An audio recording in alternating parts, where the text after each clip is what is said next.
Hello, and thank you for joining me today.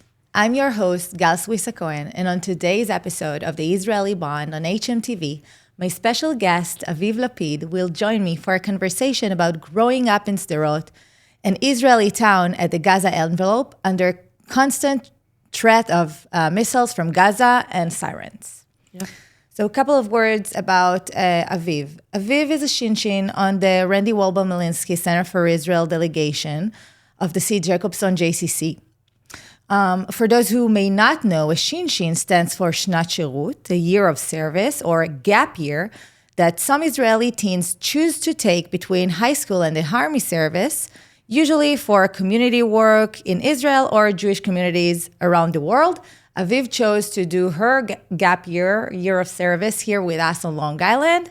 So welcome, Aviv. Thank you for having me. Thank you so much for coming here today.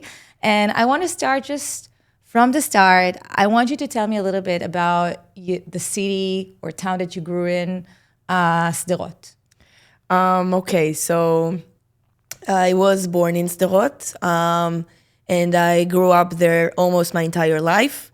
Sderot is a city with about 30,000 people, something like that, yeah. And it is like a quarter of a mile far away from the Gaza Strip. It is the closest city to the Gaza Strip.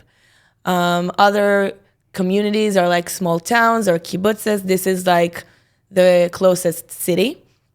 My parents decided to go to Sderot. They wanted to go to Sderot before Hamas and all the mess in the Gaza Strip took over. Wait. Let's go back. So at the end of the day, your parents decided to move to Sderot from where? My parents are originally from the north of Israel, from the kibbutzim in the north. And they decided to go to Sderot and to go there specifically because of Zionism. They decided to order to help the country grow and to become a good country for the Jewish people. They wanted to move into places closer to the border specifically, but also who are less developed, and to help develop the city itself together with the people who are already in Sderot. So a pure Zionism to make Israel prosper and to lift the entire country from north to south, exactly. And they decided to move to Sderot. Exactly. The history of my family, I think, is very much rooted in Zionism. Many of my great-grandparents moved to Sderot for Zionism before the Holocaust, and then they saw their entire families die in concentration camps and in the ghetto. So I believe that I am here and I am doing what I'm doing because of Zionism. I exist because of Zionism. So it's a very, very important value in my family. That is a very big thing I grew up on. And that was the reason we decided to move to Sderot. My parents moved to Sderot before all the wars, all the rockets. You know, in which year? Yeah. Around the 90s. My parents were in their very early 20s. They're many years in Sderot. They decided to move there together with a small community of their friends. So growing up there, and then to have a background, because you said before everything with Hamas, and I wanted to have some background. So, and then 2005, Hamas is coming into power in Gaza. As you said, Sderot is the closest city to Gaza, and ever since, Hamas started to shoot missiles on the south of Israel, and of course on Sderot. Sderot was the closest to the border, so of course that was the easiest target. Yeah, and into this reality you were born, right? Exactly. So even before Hamas took power in 2005, they already sent missiles into Sderot. The missiles to Sderot started in 2001. my older sister, was 1 year old.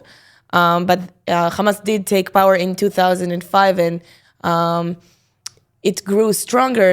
Instead of just like one rocket or two rocket, it was like full heavy war around 2006 and 2007, and I was born in 2007. So I was really, really born inside like this reality of missiles being thrown at the city and red alerts, and just living between like a war and a war, or an operation and operation, like finding my life in there. When the situation between Hamas and Israel started, my parents decided that for now they are staying in Sderot and they are continuing living. They said that because they love the city and they love the people there, but they decided that if the situation will get too intense, if there will be like any heavy incident, for example, if one of the children will develop a post-trauma, something that throughout the years, people found that about 40% of the children in Sderot got like, not post-trauma, but like some sort of like tendency of post-trauma. So they decided that if one of us will develop any tendency like that, they will leave the city. If any incident like that will happen, that will make it impossible to live in Sderot. But for the time being, they decided to stay. And that's the reality that I grew up in. That so just explain to our listeners that I believe most of them were not in this situation. What does it mean to grow up in a city with so many rockets that are shit upon and sirens? So between few months or even like a year, it's like silent. It's like living normally until something happens between the Israeli army, the IDF, and Hamas, and the things are getting heated up, and then rockets are being thrown into Sderot to target civilians. As I said, Sderot is the closest city to the border, so it's not a very complicated thing for Hamas to get a rocket into Sderot compared to Tel Aviv. And it's also like a very good target because it's a lot of people, a lot of population in one place, instead of like kibbutzes who are like 2,000 people. It's a very, very easy target. And I believe Sderot is one of the places who got the most hits and the most like targeted.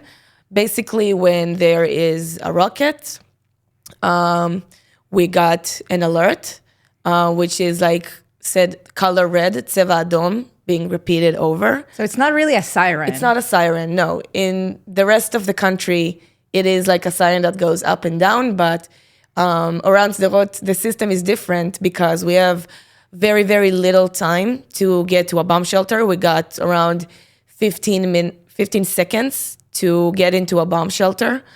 So it's not whether or not like you should finish this up and getting to a shelter. It's about like right now, like you were supposed to be like 5 minutes ago, like inside the shelter already, like you're already late. So there's a system that identify when a rocket is shot, and because it's so close, so from the moment it identifies and start this, not really a siren, but like code red calling inside the city, you have exactly 15 seconds to find a shelter. Yeah, exactly. How you do it? Like, how can you find a shelter in 15 seconds? So it developed over the years. Like it was like a very weird situation that the people of Sderot were put under. But throughout the years, I lived for 16 years in Sderot. So throughout the years, you can see more and more bomb shelters around the city. Around 10 meters, there's a bomb shelter in Sderot. Like you go around the street, you see a bomb shelter, you go for another 2 minutes, you see another bomb shelter. It's also like, it is like a requirement in every home in Sderot, the new homes that are being built, to have a bomb shelter inside it. Like you have, if you want to build a house in Sderot, you have it to include in it a bomb shelter. So a lot of the times people like will go inside other people's homes to seek shelter. If there is a code red. And also throughout the years. What happened if you're at the supermarket or if you're at school? In the supermarket, you need to seek shelter. You need to go into the lowest floor you can. And in schools, the government took out like a rule that a school have to be built, like the walls have to be bomb shelters. So if you are in a school and there is a siren, a red alert, you can stay in your place. And it did happen because like schools were a target of Hamas. Throughout the years, they found like a few targets that they see that are working to them. So for example, Sderot's powerhouse is a target to Hamas, like they located it. Or schools like, I think my elementary school was hit with a rocket and my high school was two different places who are schools who are both hit with a rocket. So it's like, it's a life of like, you always know where is a safe spot for you to go. And also throughout the years, the IDF developed a thing called the Iron Dome. I think it was like built when I was 5 years old. So before that, we just went to like a bomb shelter and hope for the best. But then when I was about 5 years old, we got an actual system of the IDF that will target a missile and will send a rocket towards it to make it explode in the air and get as less damage as possible. So that was a very, very big thing that impacted our life, I believe. And growing up like that, I didn't always know, obviously, what was the situation. Why are we going to the bomb shelter right now? I didn't know what's the Tzeva Adom red alert that's in there. I didn't know most of those things. I believe I started to understand a little bit the situation more in 2014. I was between first grade and second grade, and there was a big operation in Gaza around that summer break. It was called Sukeitan. And around that break, we decided that living in the city while this operation is going on is not possible. So we went into more closer to Jerusalem, like a small town over there. Because you decided just to move for the time being? Yeah, just to like escape all of this like heated situation. Like it's not possible to have like 3 red alerts like in a day. Like it's disturbing the peaceful life we have. So you're saying peaceful life, but but on the other hand, you just said that you need to constantly be alert because if a missile got shot, you only have 15 seconds. Yeah. Yeah. So how is it like sits together that the peaceful life that you describe with this like unbelievable reality? Yeah. So as I said, like I grew up in Sderot. That is like the reality I knew. So it was about like every once in a while there's like a ceasefire. At the end of every operation, there's a ceasefire between the IDF, the Israeli army, and Hamas. And then we got like the good situation is like 2 years of like complete silence. Nothing. Yes, like normal life, like going to school, after school curriculum, like working. The area of the Gaza envelope is a very, very, very beautiful place. A lot of nature, a lot of good people. The crime rate is very low. Nice jobs. Like it's really, really like a great place to live, if not like this situation of constant wars and operations. It is like living life, but it's also like it's not like it's not affecting us. It's not like it's like, okay, got an operation, a week off school, and then I'm back on track, back to normal. It's not the situation at all. I know personally. So you have like a week. So if there's an operation, you shut the school down? Shut the school down. You don't go to school. Like, it really depends on like the length of like how long is the operation. It could be like even 3 days without school, and then go back to school. It can be like even longer, but it's not the reality. It's not actually like that. As I said, I know a lot of friends of mine and peers of mine who are suffering from post-trauma because of this situation.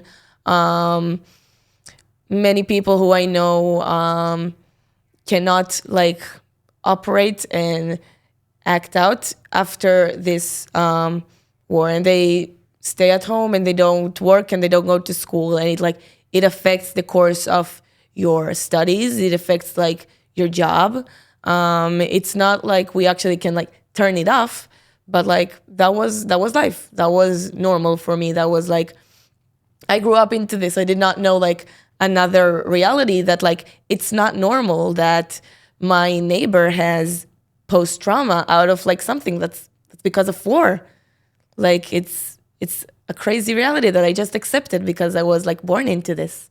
So I wonder, because you said at the beginning that your parents decided that as long as it's bearable, they would stay. Yeah. And it sounds like that if every now and then you have a week off from school and you need also to go to someplace else, it doesn't sound like it's bearable. Do you know why they decided to stay? So as I said, they decided to move to Sderot because of Zionism, because they wanted to improve the city. They decided to move into Sderot because they had a small community of friends that they grew up with. I grew up in a small, nice community in the middle of Sderot. We celebrated Shabbat together. We celebrated many holidays together. So it was really a good place to grow in. And it was where we were, if something would happen like that to you, all of a sudden, would you get up and leave your home, the whole legacy you built inside of it, all of the memories? It's not such an easy decision to just move out of Sderot. And it was we got it was normal for us at some point. It was weird, it was different, but at some point we accepted this reality. We also, something that we told ourselves, well, I believe it's true, but what we said was that if you will not live inside a city that's close to the border, and everyone will just leave, no one will stay there, and it will be very easy for the Gaza Strip and the Palestinians to just expand. And then we got other towns that are in the borders. When will this cycle end? We need to keep living inside those cities and towns that are close to the border, and we need to keep maintaining the border with actual life and actual people. Because this is how you hold the border at the end of the day, because people live there.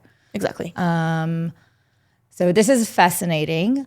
I would want to wrap up our episode now because I really want to dive into the day that I think changed everything, which is October 7th. Yes. And it's a much longer conversation than the time that we have spent. So we're gonna stop now.